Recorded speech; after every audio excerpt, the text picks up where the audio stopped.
Allahumma sholli ala sayyidina. Jadi bagaimana cara supaya tidak terbawa? Orang yang mapan pemahaman ideologinya atau teologinya atau spiritualnya, maka di bidang yang dia mapan dia tidak akan terbawa. Saya ketemu orang mapan spiritualnya tapi tidak mapan dalam ideologi politik, akhirnya ngikut-ngikut. Agak kaget kita ketika mereka berkalam tentang apa yang beredar di TV. Yang di TV itu kan sandiwara semua itu. Dulu Metro TV disebut Metro Tipu, ya kan? Sekarang dukung Anies Baswedan, Hafizahullah. Tambahannya sekarang pakai Hafizahullah. Kalau dulu belum, ya. Sekarang begitu.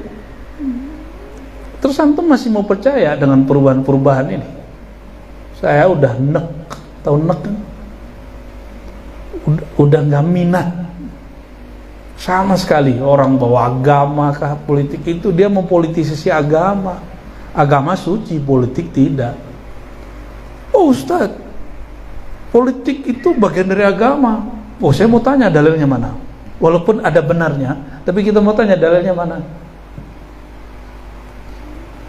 Ada di Quran, tapi politiknya adalah bab al-adalah wal amanah, adil dan amanat.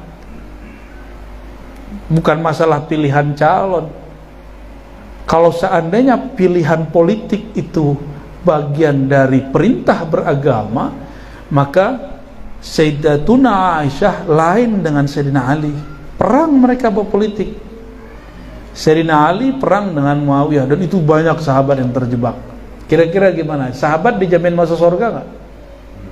Dijamin. Mereka perang lomba politik.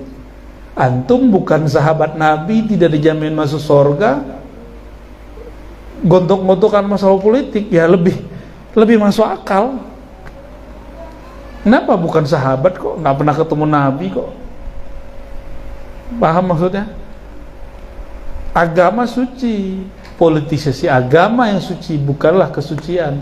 Itu namanya pencabulan agama. Nggak boleh itu, ya. Itu Allah bencinya sama orang-orang begitu. Disebut ya, yashtari, dia menukar agama dengan dunia. Nggak boleh itu.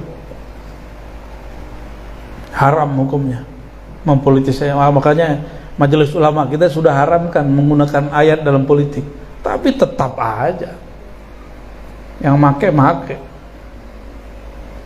Banyaklah para dai karena tidak kuat mapan secara prinsip. Yang penting punya jamaah, yang penting jamaah ramai. Akhirnya ustadz tidak lagi jadi diikuti, tapi ustadz menjadi pengikut. Sebab ada satu ustadz mengalami, bukan satu, banyak, dia tidak ikut politik yang berkembang di masjid saat itu, karena mimbar-mimbar isinya sudah jelas, nomornya udah ada mimbarnya, lafaznya masih Allah Muhammad tapi nomornya udah ada, bukan batas berapa menit, tapi udah ada nomornya, nomor secara tidak tertulis. Oh, takbir itu orang mentakbiri, itu jamaah awam berani bentak ustaz pakai takbir. Kita kan juga pernah dibentak. Tapi alhamdulillah kita kan pernah belajar juga bab-bab tentang ini. Akidah Islam tentang bab politik kita belajar bertahun-tahun gitu banyak. Tapi politik saya tidak ahli. Tapi bab akidah yang menyinggung politik kita belajar bertahun-tahun. Nggak begitu caranya, itu khawarij begitu. Saya tentang balik juga ada yang begitu. Kalau saya tentang balik, karena lumayan kita dulu agak jawara-jawara dikit lah, ya masih berani lah main jontok-jontokan sama orang, ya, fisik non fisik kita dulu berani, biasa darah muda, ya.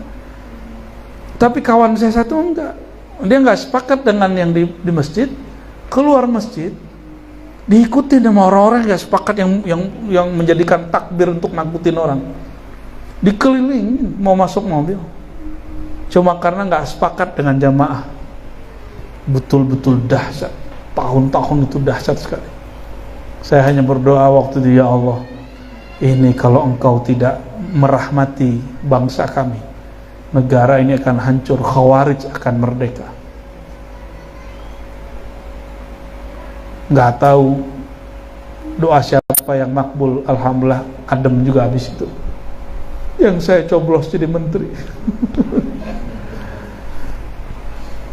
Tapi yang saya coblos itu, ketika saya ngomongin begitu, teman-teman saya yang dulu nyoblos dia sekarang benci sekali sama dia. Inilah akibat orang menjadikan politik sebagai agama. Hati-hati. Khawarij itu membenci Sayyidina Ali karena beliau menerima satu kebijakan Sayyidina Ali. Sayyidina Ali mengatakan, kan udah mau menang, Muawiyah sudah mau kalah, tiba-tiba Muawiyah naikin bendera diplomasi, benderanya ada Qurannya. Maka Sayyidina Ali kemudian oke, dia bawa Quran. Masa orang minta dengan Quran kita nggak hargai. Dikirimlah orang tua, orang sahabat sudah senior Abu Musa al-Asy'ari, sedangkan Muawiyah kirim orang yang masih muda, yang mengerti aliran-aliran diplomasi. Wah, diplomasi itu banyak caranya. Kalah langsung. Sayyidina Ali turun beliau. Sayyidina Ali turun dengan hormat. Apa kata kelompok yang simpatisan? Maka hati-hati dengan orang yang puja-puji kita hari ini. Jadi sorry ya, saya sekarang kalau ketemu orang yang baik, saya hati-hati sekali. Karena ada orang dulu baik sekali, sekarang ngata-ngatain kita mulu, ngafir-ngafirin kita hampir tiap hari.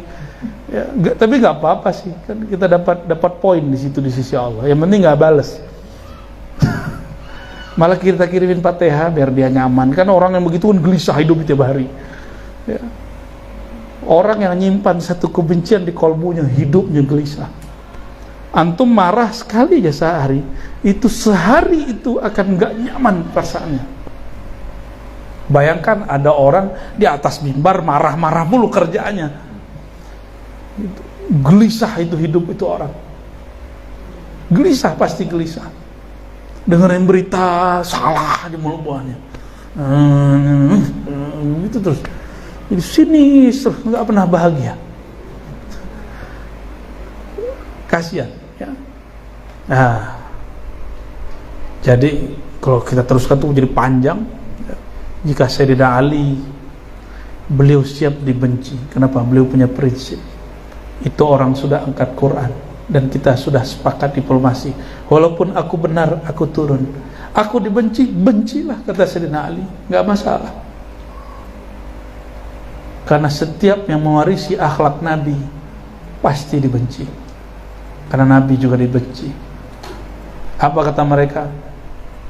Ali kafir, Ali tersihir, Ali majnun, gila. Semua tuduhan sampai ke Ali diterima oleh Sayyidina Ali, dan dia nggak pernah balas.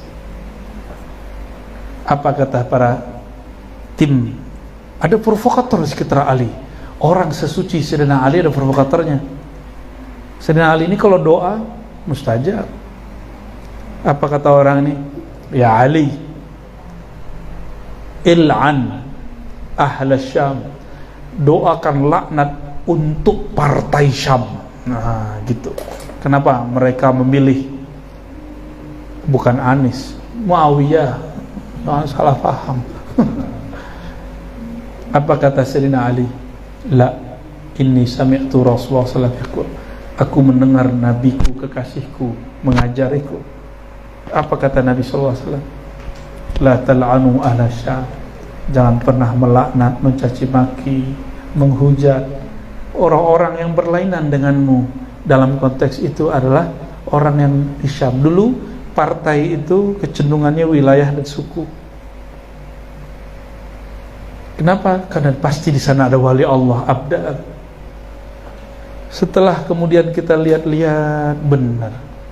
Yang pro A ada kiainya, yang pro B ada kiainya. Masa kiai nggak tahu dalil? Kan tahu dia dalilnya. Yang A ada Habibnya, yang B ada Habibnya, ya kan? Yang A Habibnya Habib Lutfi, yang B Habibnya Habib Rizik, dan mereka berdua tidak pernah saling caci maki. Coba antum lihat, nggak ada sama sekali. Gitu akhlak Habib yang kita tiru. Nggak ada, ngomongin dipancing-pancing orang, mereka nggak mau. Tapi saya dengar tuh ada yang menghina Habib Lutfi. Oh, berarti dia cinta Habibnya karena ada udang di balik batu. Kalau cocok sama nafsu politiknya, dia cinta Habib fulan. Kalau nggak disebut Habib Istana. Jadi wajar. Saya karena nggak diundang di istana, Pak, pandemi, diundangnya di kantor Kemenang. Itu kan kawan-kawan saya banyak di situ. Saya bukan PNS, Pak, ya. Tapi dulu waktu kita jadi peneliti, kita sering bolak-balik presentasi, menanggapi presentasi orang. Maka saya mau datang. Karena kita kemudian menyebutkan cara membaca lawan politik orang yang kita nggak coblos. Banyak yang nggak senang. Tapi apakah saya takut? Enggak, saya nggak takut. Kita udah biasa dibenci kok. Karena kalau saya kemudian tidak menyampaikan itu, atau saya kemudian pro dengan A, yang B nggak senang, pro dengan B, A nggak senang, maka saya tidak akan pro dengan A dan B. Kita ngikutin kalam Nabi, idfa billati ya ahsan, sallallahu alaihi wasallam. Tanggapi dengan yang baik. Apalagi sudah jadi pemimpin. Dalam akidah Ahlussunnah, coba antum cari semua teks Ahlussunnah, wajib mendoakan, bukan wajib ya, kami diajarkan, gitu kalimatnya.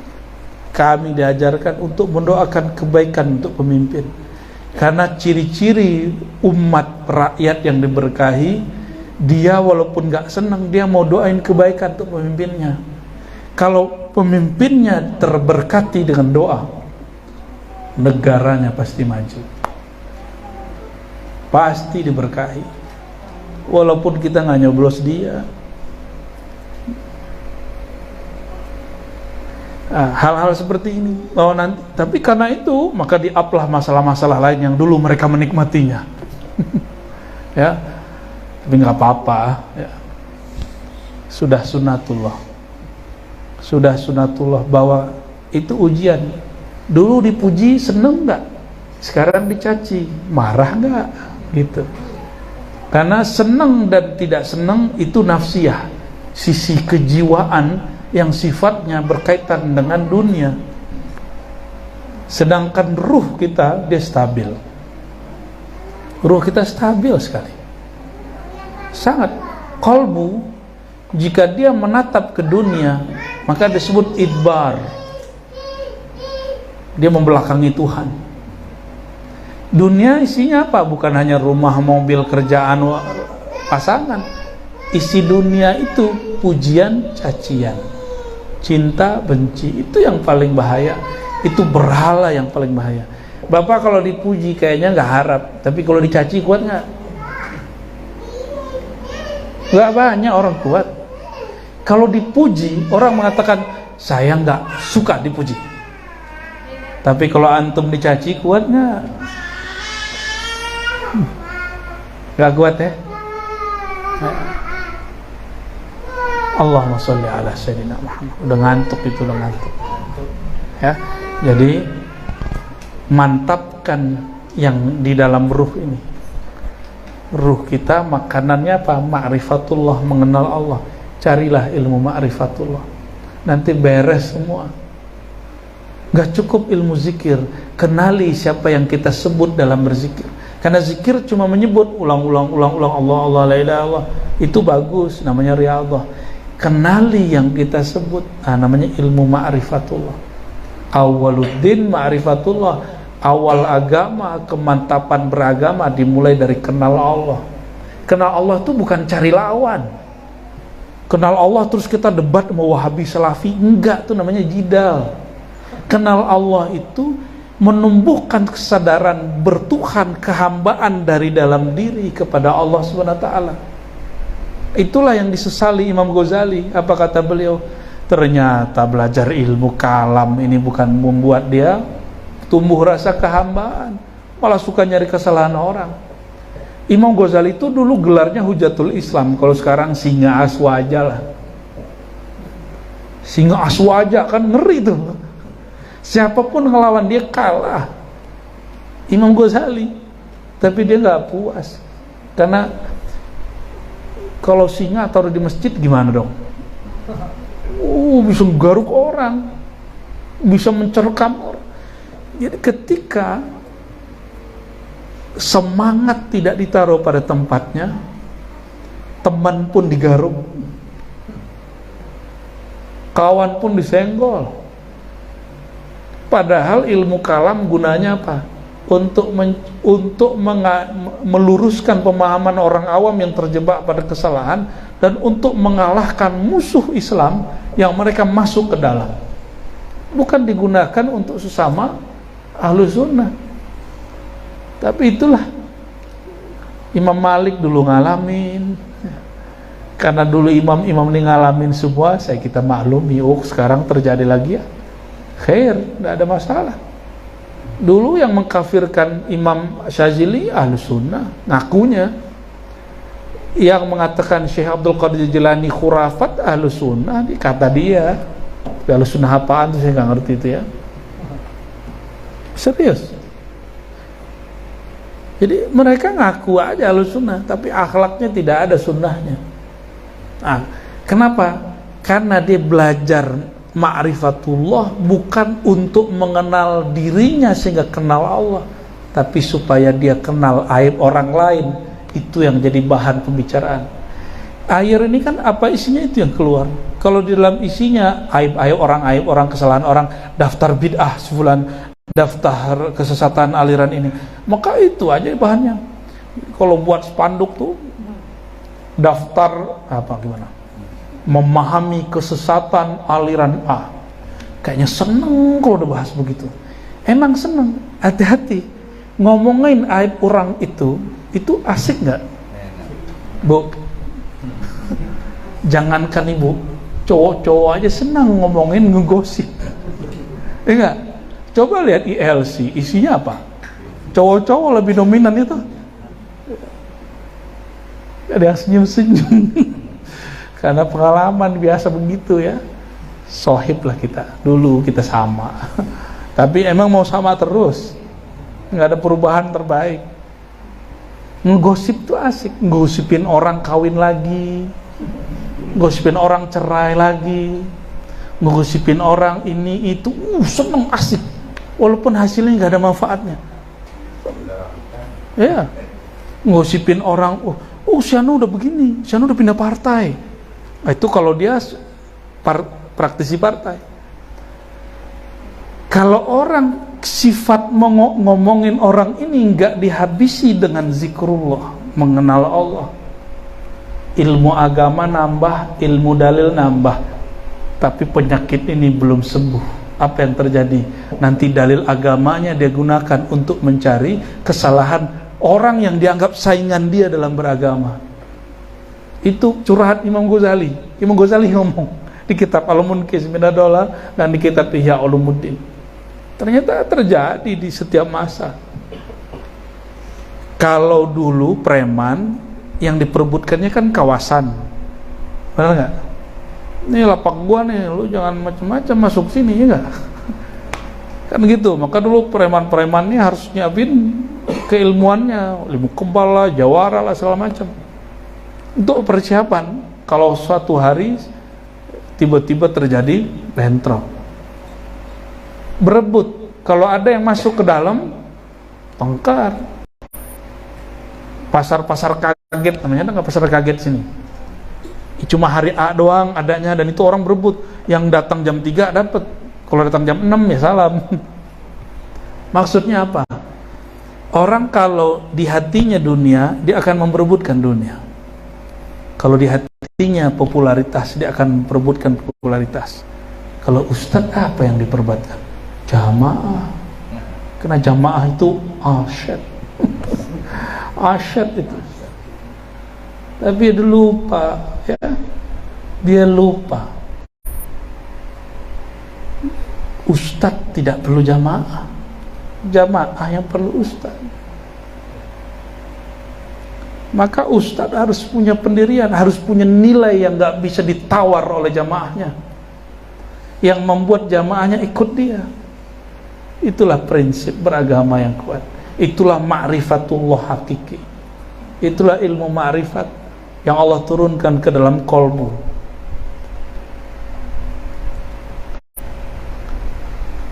Itulah sebabnya juga kenapa ada kuburan dikunjungi.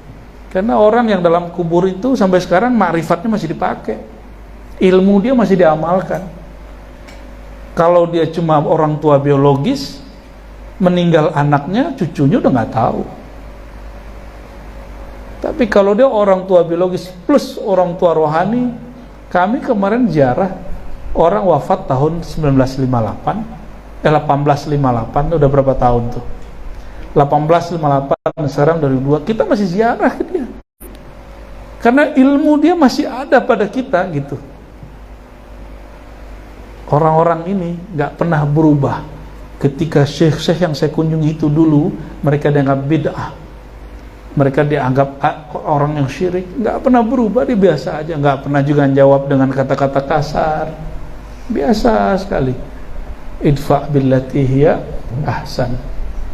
Nah, jadi Bapak Ibu, saudara-saudaraku yang makan Allah, itulah perlu mengenal diri. Di mana masalah diri ini? Ya, jangan-jangan kita sudah menjadi panitia surga dan neraka, pemilik kebenaran, tukang bersih-bersih masjid katanya, ya, tukang bersih-bersih ahli bid'ah. Loh, apa bedanya ente sama Wahabi kalau begitu? Yang klaim begitu kan Wahabi. Sehingga Wahabi nggak ada apa, mereka ketika masuk masjid bunci aja bawaannya sama orang-orang yang sholawatan, orang yang nggak seneng. Emang kita mau mengalami hal yang sama, mau mengulang kesalahan itu? Itulah pesan Imam Ghazali dalam Al-Munqidh Minad Dhalam. Ya, karena ustadz itu menjadikan jamaah sebagai aset, maka dia berebut jamaah. Karena ustadz itu menjadikan popularitas sebagai aset, dia akan berebut popularitas.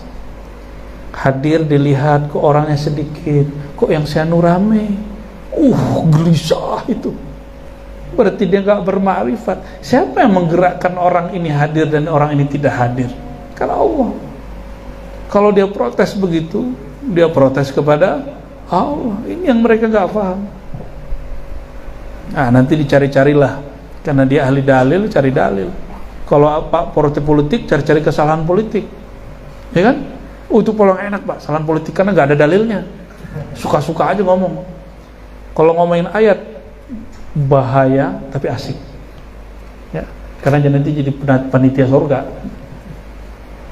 panitia kekafiran dan keislaman, barangkali itu.